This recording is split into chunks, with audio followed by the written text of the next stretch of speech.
Hi, my name's Jennifer. Welcome back to my channel. Today I thought we'd do just a little bit of a catch up on what's been going on, what I've been watching and what I've been reading. So I'm now on leave for Christmas. I've been off for almost a week now. This afternoon I had a lovely back, neck and shoulder massage and a facial. So if I look especially glowing, that is why. It was absolutely delightful. I finished wrapping my Christmas presents. So as I'm filming this, it's the Thursday just before Christmas.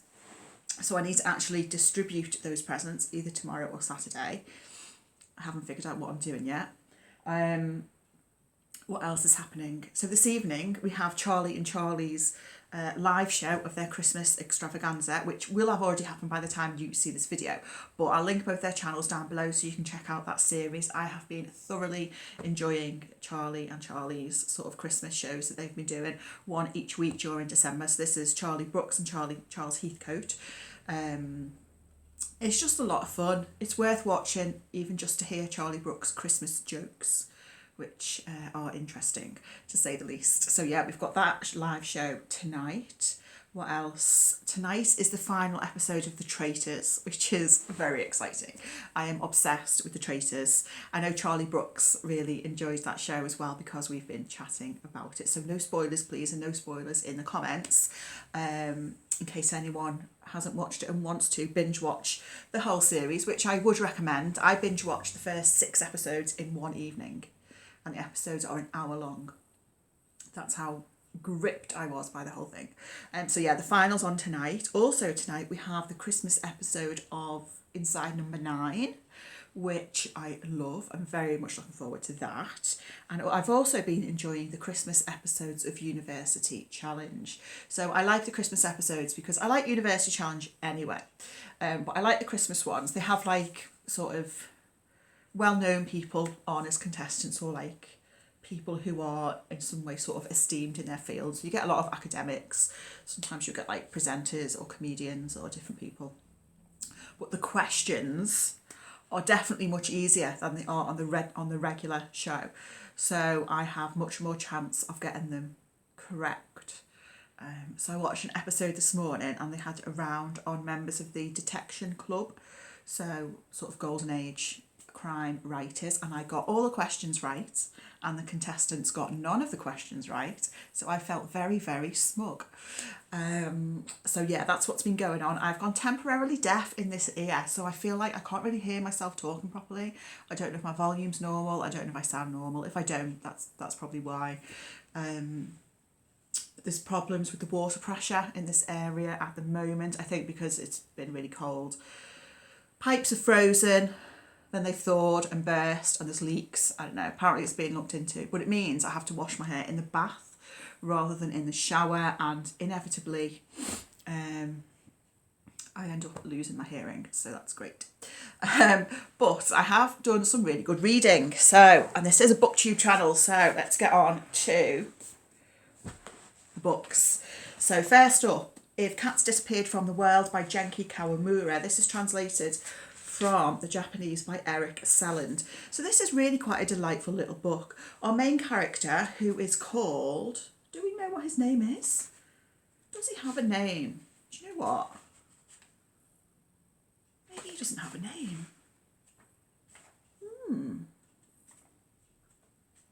Our main character, who may not have a name, finds out that he is going to die very soon. And then the devil appears to him and makes him an offer and says, you can have 1 extra day of life if you agree that a certain thing, a certain object will be banished from the world. So the first object, for example, to be banished, I think, is telephones. So the man accepts the devil's offer for telephones to be banished from the world. And we see the impact that that has. And this goes on each day. The devil offers a different thing to be banished forever, and the man has to choose whether or not he will accept that offer. From the title of the book, we can see where this might be headed. The man has a little pet cat called Cabbage. See, the cat has a name. It's lovely to see the relationship between this man and his little cat. It was, as a cat owner, there were some moments which were very relatable. And it's so it's quite a bittersweet book in places. It's quite funny in places. It's really quite lovely. I think with this kind of thing, it can be easily, pushed into the sickly sweet territory. But for me, this one it stayed on the right side of that line, and it was really quite lovely. Next, we have Everyone in This Room Will Someday Be Dead by Emily Austen. This is a library book. I am still doing the Read What You Own challenge, but this library book I already ordered, I'm not joking, at least 3 months ago, and I was first in the queue from the day I ordered it, so I have no idea why it took months for this book to get to me. But I haven't cheated on the challenge.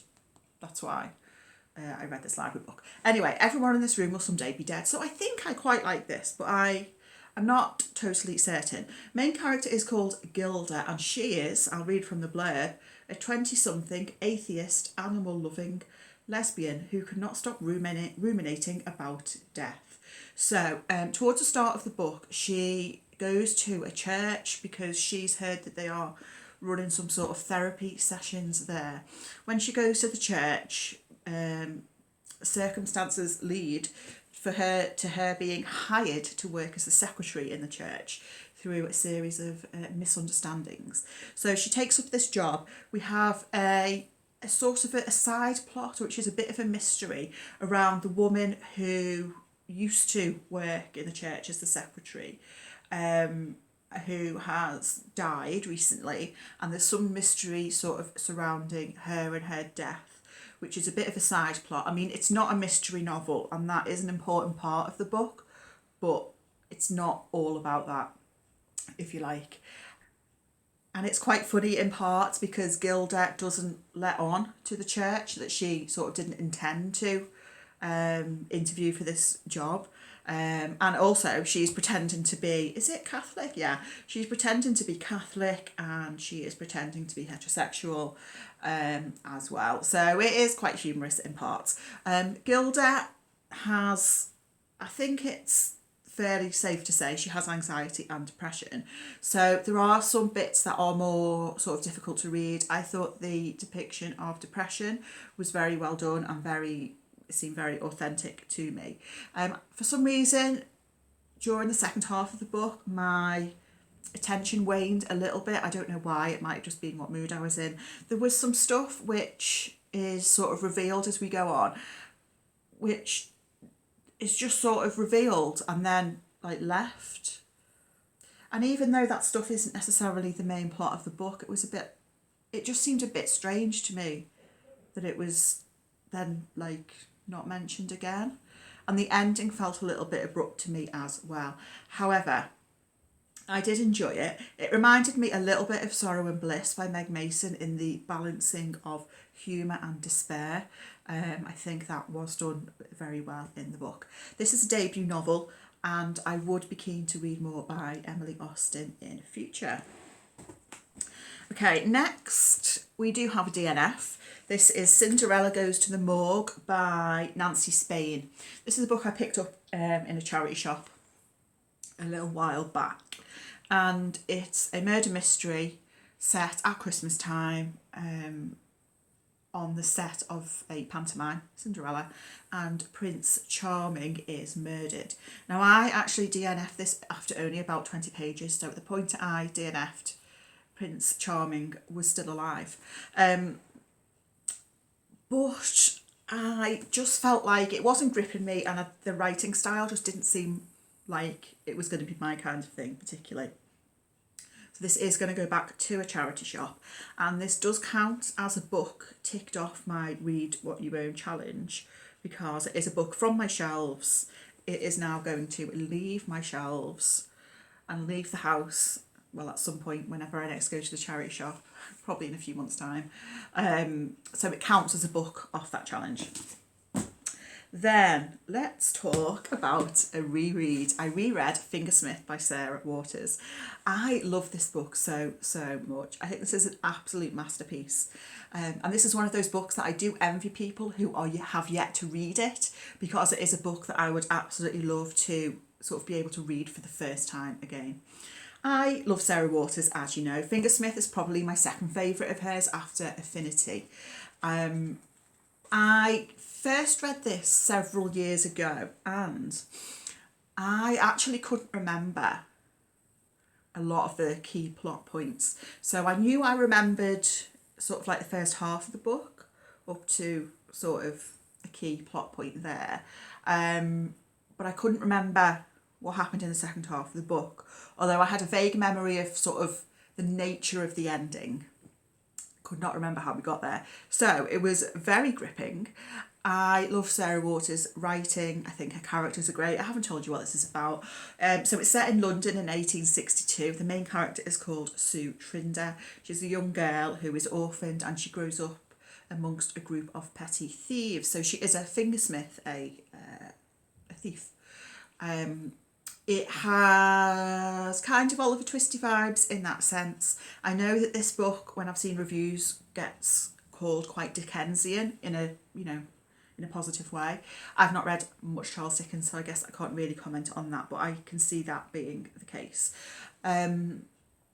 So Sue Trinders grew up in this sort of house of thieves in London, and there's this man who's known as a gentleman, who comes up with this plan to sort of, what's the word?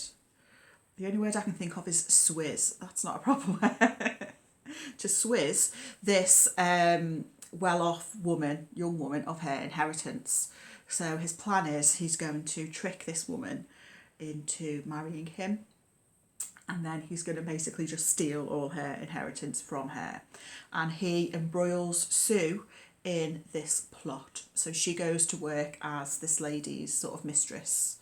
And we go from there. I'll say no more about the plot. I think the plot of this book is great. I like a good plot. And I think that comes from the fact that my first true love is always going to be murder mysteries. So a good plot that keeps me engaged is like my favourite thing, and this has that in spades. It also has great characters. The writing is wonderful. This book is so immersive, and I think that's true of pretty much all of Sarah Waters' novels, really. It's quite a long book. It's like 500 pages long. It never felt too long for me, even on a reread. I just love spending time there. It's so atmospheric and just absolutely wonderful. If you have read this, I would recommend watching the Korean film The Handmaiden. I know I've mentioned this before, but that's basically an adaptation of Fingersmith, and they've just sort of transposed the setting to Korea. But that's a wonderful adaptation of this book. This was just amazing, and I loved it. So next, I am in the middle of 2 short story collections, so I'll tell you about these briefly. We have Crimson Snow, Winter Mysteries. This is one of the British Library crime classic collections, edited by Martin Edwards. So I'm just over halfway through. I was saving this obviously for Christmas time. A lot of the stories are set at Christmas. My favourite so far is called Death in December by Victor Gunn, who is an author I had never heard of before. It's a pseudonym of Edwy Searles Brooks, who apparently wrote well over 100 novels, as well as 2,000 other stories. That is a lot of stories. So Death in December is sort of my favourite Christmas mystery type of story. Set in a big old isolated house, a group of people have gathered for some like festive celebration. They get snowed in. Of course they do. And then there's a room in the house known as the Death Room, because it's said to be haunted in some way, and the room hasn't been opened up for like over 100 years. And then one of the guests decides that they want to spend the night in that room. They are egged on by the other guests to do so, and we know that's not going to end well. I just thought it was a very, very enjoyable story, so I'm really enjoying this. And then the other short story collection, I only started reading late last night. This is Stories for Nighttime and Some for the Day by Ben Loory. So I think I got this in my advent calendar last year. And this book contains a lot of stories because the stories are very, very short. They're only maybe 4 or 5 pages long each. And it's really, really good. It's really good. Kind of difficult to describe. I'll give you a couple of examples. So for example, the first story is called The Book, and a woman goes to a shop and buys a book, and when she gets home she finds that there's no writing in the book. So she goes back to the shop, she complains, they say we can't do anything about it. She then goes to the media and complains, and she's sort of like, you know, she's outraged at this, and other people read about it, and all that happens is that more and more people want to buy this book. And the ending of that one was actually quite heartwarming. And then there's another story called The Swimming Pool, where a man thinks he sees a shark in a swimming pool. No one else can see this shark. And I won't tell you what happens, but it was really, really quite creepy. For like a 4 or 5 page story, it was really creepy. Generally the stories are kind of a little bit odd, but just I am thoroughly enjoying it. I could probably like whiz through this in a day, but I'm going to savour it, I think. I do have one complaint, and that is this book has deckled edges. I've never read a book before with deckled edges, and it does look untidy. I don't understand why this is a desirable thing. But more importantly, my complaint is that it makes it really difficult to turn the pages. Has anyone else experienced this? Because it just seems like such a fundamental design flaw to create a book with deckled edges and just making it difficult to turn the pages. It just makes it difficult because the pages are different lengths. And with short story collections, I always like to flick back and see like how long each story is before I start it. And like it just makes it really difficult. So I find that quite annoying. That aside, I'm thoroughly enjoying this book. So I think next I'm going to pick up a novel later tonight, and then I'll keep those 2 short story collections on the go in the background. I